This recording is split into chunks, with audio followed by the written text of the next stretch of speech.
pessoal, estamos aqui de volta no canal Impacto Psíquico e hoje nós vamos abordar um tema muito relevante, muito importante, que é o TDAH na vida adulta. E aí a gente vai ver assim que a importância desse diagnóstico no adulto. Vamos voltar então, pensar um pouco, que tudo que não é tratado na infância tende a ser potencializado na vida adulta, né? Aumentar o grau, né, de desconfortos, sintomas, entre tantos. É considerável também entender que para o adulto é importante entender o seu funcionamento, reconhecer seu problema, saber como é que ele se percebe dentro desse contexto em que ele vive. Como ele se percebe no mundo. Com seus entraves, com as suas dificuldades relacionais, né, no trabalho. Então, muitas vezes o adulto, quando ele tem alguma disfunção de comportamento, de funcionalidade, é interpretado como uma dificuldade de personalidade. E na realidade, existe muita coisa atrás de tudo isso. Daqui a pouco a gente se fala.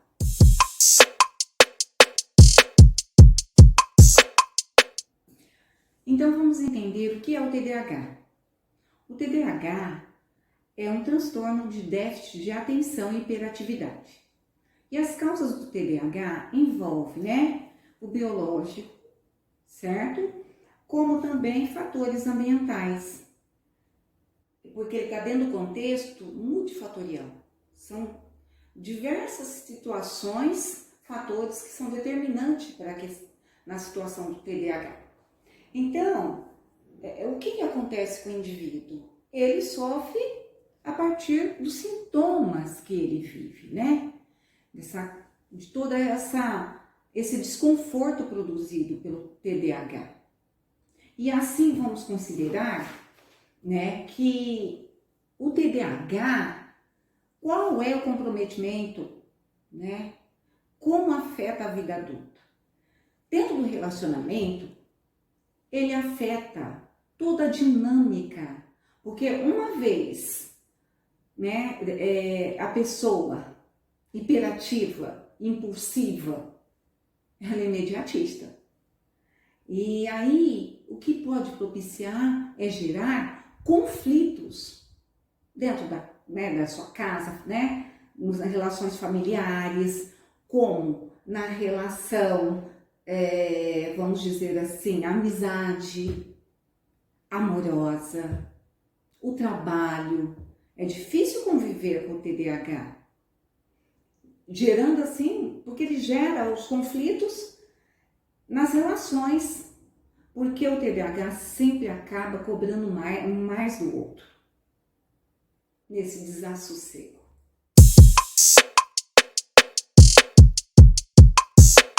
Sintomas no TDAH adulto, ele é considerável dentro da procrastinação, né? Quantas vezes, né, as situações de pessoas que procrastinam, falta de foco, do seu rendimento, um baixo rendimento, organização.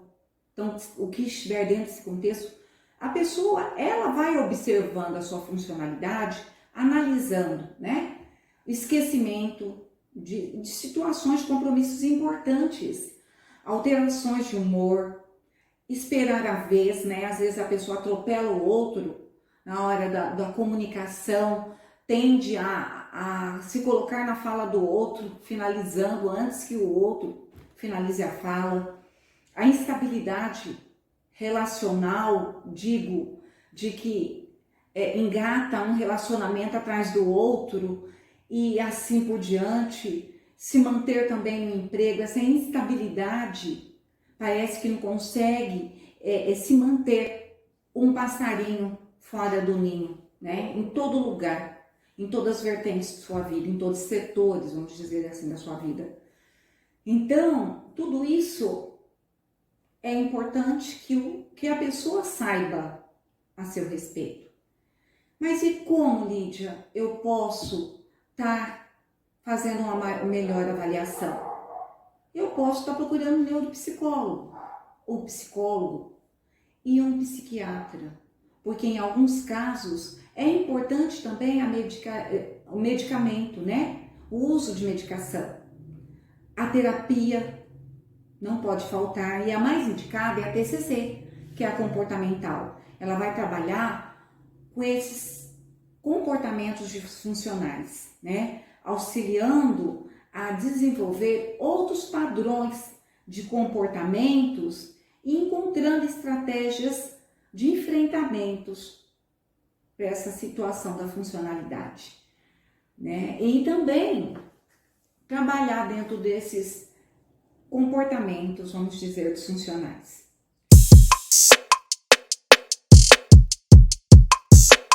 Continuando com os afetos, né, vamos dizer, de como o TDAH afeta a vida do indivíduo, nós temos também na questão da vida acadêmica, né? Quando a pessoa, e do trabalho também, a falta de foco, de concentração, que leva o indivíduo a ter, né, prejuízo dentro desse contexto, porque se ele não consegue parar, se concentrar, poder manter uma certa dinâmica passiva para que possa realizar sua atividade, ele não consegue render no seu trabalho.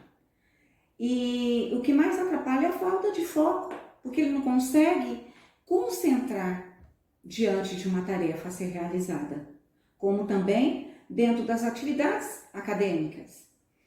E outra coisa a considerar é a questão da autoestima, uma vez que eu não consigo desenvolver, né, cumprir com horários, com as minhas funções, eu sinto o quê? Um fracassado. A autoestima vai lá pro pé, vamos dizer assim, né, dentro do senso comum. Então, o que acontece? Eu não consigo atender minha agenda, eu não consigo me organizar dentro do meu horário, da minha rotina. Outra coisa que afeta também é a minha organização. Você vai perceber que o TDAH tem um problema sério com a organização. E como lidar com tantas situações? Próximo bloco.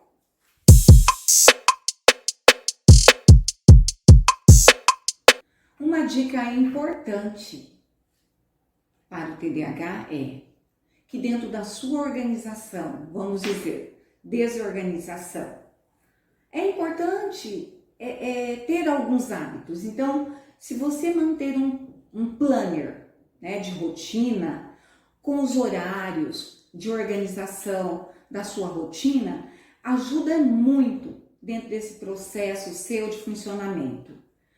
Técnicas de relaxamento, né? Existem tantas técnicas boas, né? Que dá para se fazer até em casa mesmo, né? Estratégias de enfrentamentos que você vai desenvolver junto com o terapeuta para encontrar a que melhor se enquadre dentro né, da sua subjetividade, da sua singularidade. E, muito importante, o autocuidado, tá? E fazer terapia. E é isso que tem o terapeuta. Essa proposta de trabalho para que você seja mais funcional.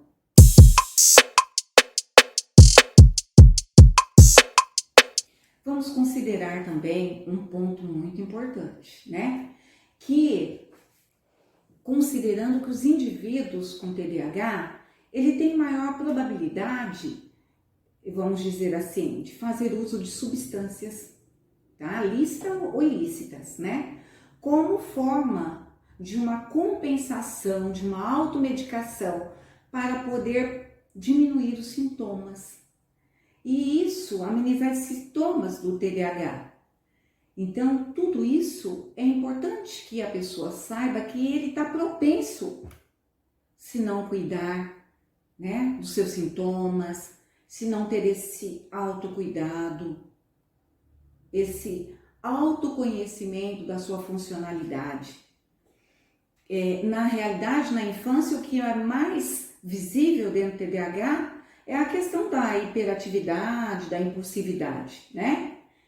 Só que isso a gente entende, né, que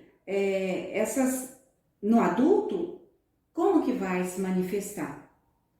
Em forma de depressão, a compulsão alimentar por jogos, o alcoolismo, dependência química e níveis de ansiedade. O que também a gente tem que entender que alguns outros transtornos podem se assemelhar ao TDAH. E é por isso que a gente tem que fazer um bom rastreio, para entender que existem situações provocadas, né, pelos sintomas que tendem a se apresentar em outros transtornos também. E assim, a gente segue mais uma vez trazendo informação dentro do canal Impacto Psíquico. Até mais!